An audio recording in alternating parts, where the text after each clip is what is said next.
तो last video में हमने देखा था कि सब लोग एक एक करके डंजन में चले जाते हैं और लास्ट में संग जिनवू भी डंजन के अंदर चला जाता है। अब देखते हैं कि आगे क्या होता है। पहले सीन में हम देखते हैं कि सब लोग डंजन में जा रहे होते हैं और एक आदमी कहता है कि सब चलने के लिए तैयार हैं, चलो चलते हैं। तभी दूसरे लोग कहते हैं हाँ चलो चलते हैं। फिर हम देखते हैं कि सबके जाने के बाद दो कॉफ़ी वर्कर वहाँ खड़े होकर ऊपर देख रहे होते हैं। तभी एक वर्कर दूसरे से कहता है कि तुम ऊपर आखिर देख क्या रहे हो। फिर वो जवाब देता है कि मुझे बुरा लग रहा है कि मैं संग जिनवू को जाने से पहले एक कप कॉफ़ी भी नहीं दे पाया। दूसरा कॉफ़ी वर्कर कहता है कि अच्छा वो बंदा जो सबसे कमज़ोर है ई रैंक हंटर्स में, इस बार का डंजन कौन से टायर का होने वाला है। तो वो पहला वाला जो कॉफ़ी वर्कर होता है वो कहता है उससे कि मैंने सुना है कि इस बार डंजन डी रैंक का होने वाला है और मैंने जब से हंटर्स एसोसिएशन के लिए काम करना शुरू किया है तब से मैंने देखा है कि संग जिनवू बिना इंजर्ड हुए कभी भी डंजन से बाहर नहीं आया। इतने में वो ये कहकर वहाँ से चला जाता है कि ये ज़्यादा से ज़्यादा एक डी रैंक डंजन ही तो है, ज़्यादा से ज़्यादा इसमें आखिर हो ही क्या जाएगा। तो इसके बाद यहाँ से हमारा स्टार्ट होता है नया चैप्टर सोलो लेवलिंग का। तो इतने में हम देखते हैं कि जूही संग जिनवू को हील करते हुए कहती है कि मेरी ये बात समझ नहीं आती जिनवू, तुम इतना ज़्यादा हंटर बनने के पीछे क्यों पड़े हो। ऐसे फाइट करते रहोगे तो किसी दिन बहुत बड़ी मुसीबत में पड़ जाओगे। जिनवू कहता है मुझे माफ़ कर दो जूही, लेकिन मैं इस काम को छोड़ नहीं सकता। तभी जूही कहती है कि मैं ये तुम्हारी माफ़ी के लिए नहीं कह रही हूँ बल्कि इसलिए कह रही हूँ क्योंकि मुझे तुम्हारी बहुत फ़िक्र है जिनवू। वहीं दूसरी तरफ डंजन के अंदर बहुत ही ख़तरनाक फ़ाइट चल रही है। कुछ हंटर्स यहाँ मॉन्स्टर से फ़ाइट कर रहे हैं।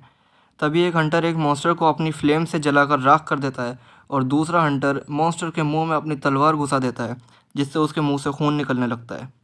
वहीं जूही अपने मन में जिनवू के लिए परेशान होते हुए ये सोचती है चलो अब बस ये रेड ख़त्म होने वाली है और अब हम सुकून से घर जा सकेंगे।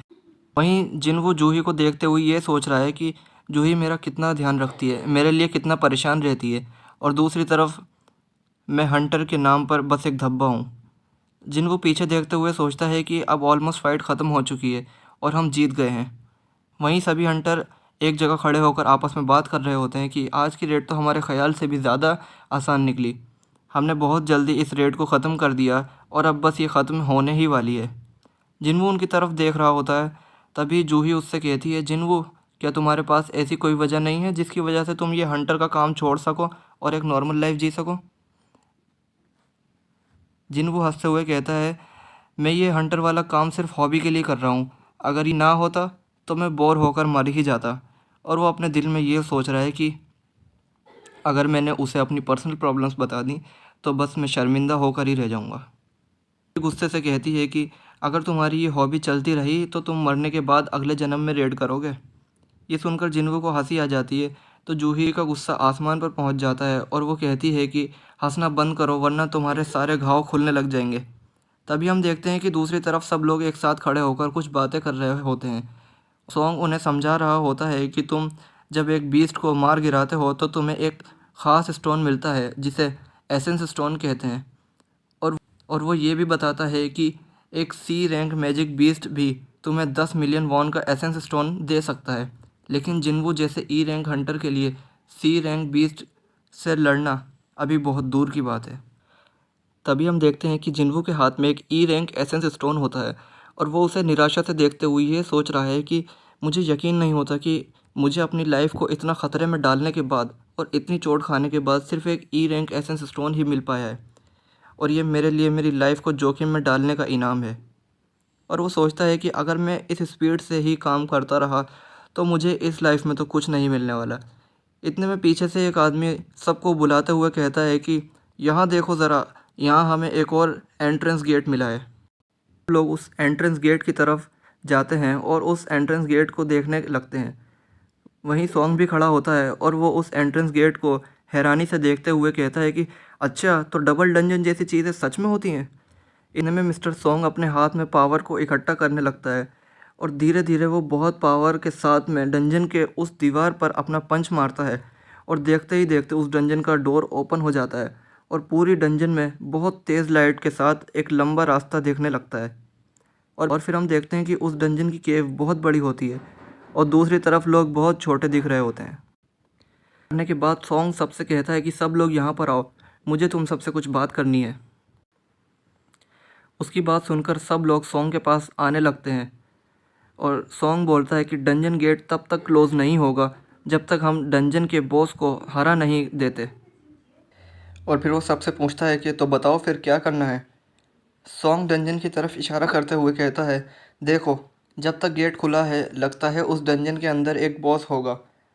वैसे तो हमें पहले एसोसिएशन को रिपोर्ट करना पड़ता है और उनके डिसीजन का वेट करना होता है, लेकिन यह अभी हमारे ऊपर है कि हम क्या करना चाहते हैं। इतने में सभी लोग एक दूसरे को देखते हुए बातें करने लगते हैं कि आखिर हमें क्या करना चाहिए। तभी सॉन्ग बोलता है, और दूसरे हंटर्स बॉस को पहले हाथ में ले लेंगे, जिसका मतलब है कि हमारा प्रॉफिट बहुत कम हो जाएगा। तो मैं कहता हूँ हम खुद ही बॉस से डील कर लेते हैं।